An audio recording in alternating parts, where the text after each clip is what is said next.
नमस्कार, मी रुद्र पाटील. वेद फाउंडेशनचेच एक विद्यार्थिनी कोमल पाटील यांची आता नुकतीच कोल्हापूर जिल्हा पोलीसमध्ये निवड झाली आणि त्यांचाच कोल्हापूर जिल्हा पोलीस भरतीपर्यंतचा प्रवास ऐकण्यासाठी आम्ही पोहोचलो आज त्यांच्या घरी. तर कोमल पाटील, तुमची कोल्हापूर जिल्हा पोलीसमध्ये निवड झाल्याबद्दल वेद फाउंडेशन परिवारातर्फे हार्दिक अभिनंदन.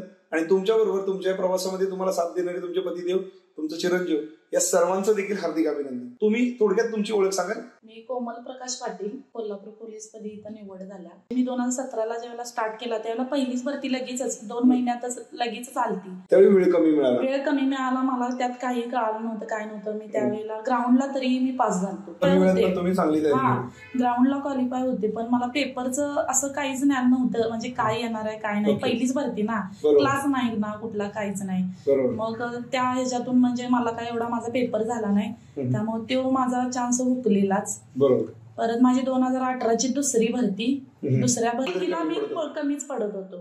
मग तो सुद्धा म्हणजे चान्स माझ्यातून गेला, हुकला म्हणजे. आणि त्याच्यानंतर तिसरा माझा चान्स होता तो म्हणजे कोरोनातच भरती निघाली.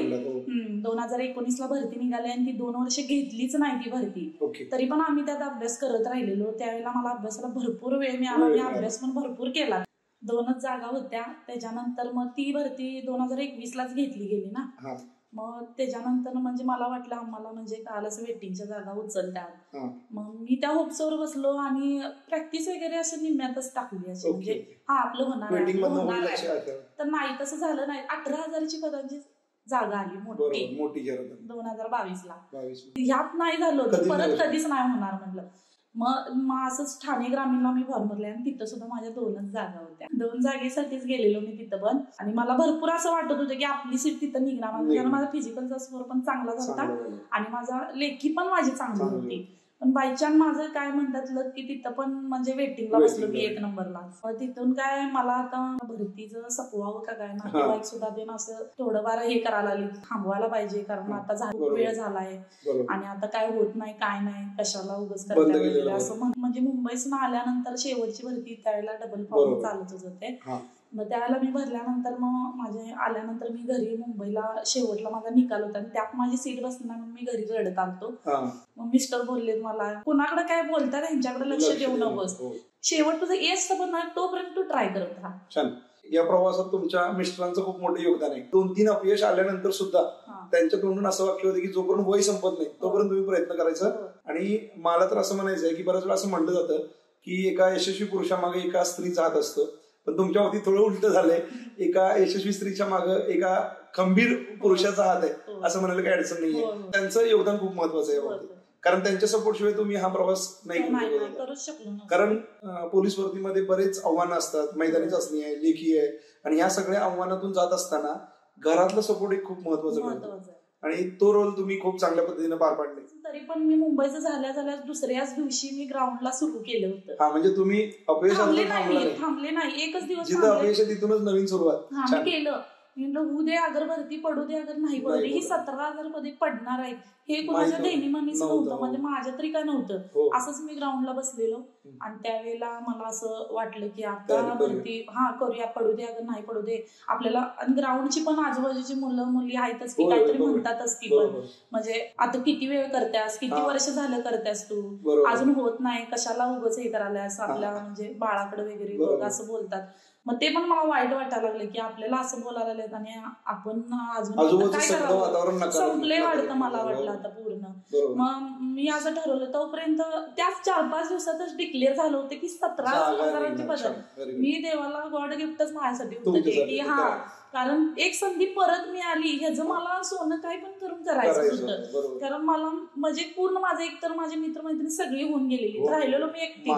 त्याच्यामुळे मला ती खंत राहत होती सारखी की आपण किती दिवस असं करणार. म्हणजे मग म्हटलं आता चान्स आला, आता आपण चान्स सोडायचं नाही. आणि त्यात ती मागची भरतीची झालेली ती मुलं ती अजून जायची होती. त्याच वेळेला आम्हाला तुम्ही ह्याच्या SP ऑफिस मध्ये भेटला होता, तुम्हाला बोलले होते पण सर माझं वेटिंगला नाव आहे म्हणून.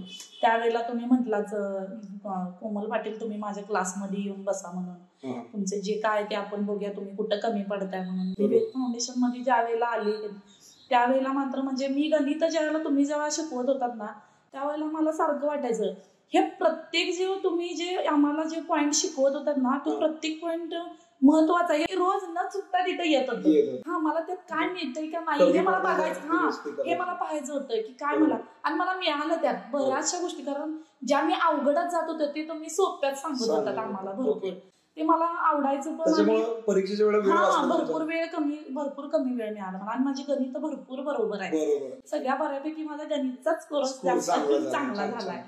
पण मुलींना त्यावेळेला सांगायचं, सर ज्या वेळेला रोज एक पॉईंट घेतात ते रोज एक आपल्याला 1 मार्काचं शिकवत असतात, आणि ह्याच्यासाठी आपण क्लास चुकवायचा नाही. आणि टेस्ट सिरीजला काय मी तुमच्या येऊन कायमच मी मार्क येत पण होतो, आणि बऱ्यापैकी आम्हाला ती टेस्ट आवडायची म्हणून मी आवडीनं तिथे येत होतो. आठवड्यात हा नवीन तुमच्या प्रश्न काय नवीन टाकणार आहेत सर आज, आम्हाला उत्सुकता असायची त्यात, आणि मला नंबर घ्यायची उत्सुकता असायची.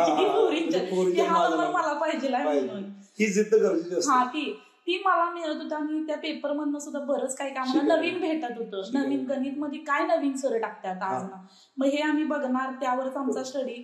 मला खंत लागली ना अजिबात, नाही वाटलं 100%. मला केंद्राच्या बाहेर तुम्ही आलेलं ते काय बाहेर ते काय मी कुठलेच सर आजपर्यंत असं बघितलं. मी एवढे म्हणजे क्लास पण केलेत मी 2-3, पण एवढ्या क्लासमध्ये मी बघितले सगळ्या सरांना ऑब्झर्व बघितलं.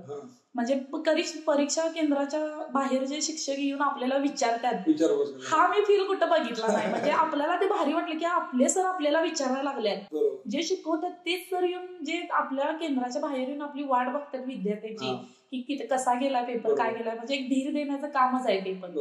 थोडक्यात आपण तयारी करत असताना किती तयारी केली, फिनिशिंग जे आहे ते गरजेचं असतं. किंवा मेरिटचे मार्क मिळवतात कसे, त्याचबरोबर टाइम मॅनेजमेंट कसं करायचं, याच्यासाठी तुम्हाला खास करून वेद फाउंडेशनचा काही फायदा झाला का? हो, मेरिटच्या ह्याच्यामध्ये भरपूर. म्हणजे मला जे आता काही गणित सोपी होती, पण त्या गणिताची मला एकदा ट्रिकच माहित नसायची की मी बसलं ना, म्हणजे मला कळायचं सर हे सोपं सांगायला लागल्यात, जे तुम्ही सांगितलं ना त्याच्या पद्धतीची वेगळीच गणित तेच पडते असं काय नाही, पण त्या पद्धतीचं वेगळं पडलं. पण ती गणित आपण डोक्यात ठेवणं सुद्धा तेवढंच गरजेचं आहे. त्याला बऱ्यापैकी माझी ह्यावेळेला गणितच भरपूर बरोबर आलं. म्हणजे मी बघितलं पेपर चेक करून, त्याला माझी गणितच परफेक्ट होती. गणित बुद्धिमत्तेचे मार्क मेरिट खेचून आणलं. एवढे क्लास मी केलं तर सोपी ट्रिक कुठंच पाहिली नाही. पाठीमागच्या 2 भरती ज्यांनी सांगितलं ना, त्यावेळेला काय झालं तुमचं, तर वेटिंग नाही. काय झालं तुमचं, वेटिंग नाही. असं 2 वेळा मी ऐकलं. मग शेवटी मी म्हणलं की तुम्ही येऊन बसा, तुम्हाला काय कमी पडते ते बघूया. आणि मग काय कमी पडते ते मी यांना द्यायचं ठरवलं, आणि यांनी सुद्धा यांना काय कमी पडते ते मिळवायचं ठरवलं. याच्यामुळे त्यांचा प्रवास पुढचा सोपा झाला. माझं नाव प्रकाश रंगराव पाटील. मी तुळजाभवानी पेट्रोलियमवर ते जॉब करतो. मिलिटरी भरती करत होतो लग्नाआधी. पण माझं झालं नाही. पण माझं स्वप्न मी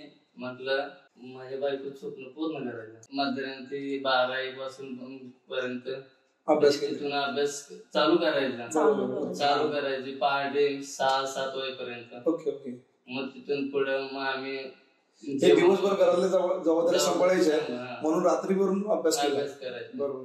हा माझा मुलगा वीरेन प्रकाश पाटील, हा आता 8वीला आहे. तो माझ्याकडून त्याला दुर्लक्ष झाले थोडं, पण त्यानं सुद्धा मला भरपूर सपोर्ट केला ह्यावर. कारण मी पहाटे 2 वाजल्यापासून माझा अभ्यास सुरू असायचा, का तर मला दिवसा मिळायचा नाही. आणि माझ्यामुळे त्याला सकाळी उठावं लागायचं, कारण माझं ग्राउंड असायचं. माझ्यामुळे त्याला पण थोडा म्हणजे हे झाला, पण त्यानं ते कधीच म्हणून दाखवलं नाही. त्यावेळेला मी त्याचा सगळा टिफिन वगैरे सगळं बनवून ते मगच मी बाहेर पडला. मी तसं कधीच बाहेर पडलो नाही, न जेवण करता किंवा न असं हे काय करता. थोडक्यात मला असं म्हणायचंय की यांची जिद्द खूप महत्वाची आहे, त्याचबरोबर फॅमिली सपोर्ट सुद्धा तितकाच महत्वाचा आहे. तयारी करत असताना यश अपयश खूप वेळा येतं, पण सगळ्यांचं एक टीम वर्क असतं. जसं की मी म्हणेन कोमल पाटील अभ्यास करतात, तर त्याबरोबर त्यांच्या पतीने दिलेला सपोर्ट, आणि असा सपोर्ट प्रत्येक घरातील प्रत्येक पुरुषांनी महिलांना द्यायला पाहिजे, आणि तरच त्या महिला सक्सेस होऊ शकतात. त्यांच्याकडे असलेला स्पार्क ते दाखवू शकतात. त्याच्यासाठी प्रत्येक पुरुषाची सुद्धा तेवढीच जबाबदारी आहे असं मी म्हणेन. आणि पुन्हा एकदा वेद फाउंडेशन परिवारातर्फे संपूर्ण कुटुंबाचं हार्दिक अभिनंदन म्हणतो, आणि मी थांबतो.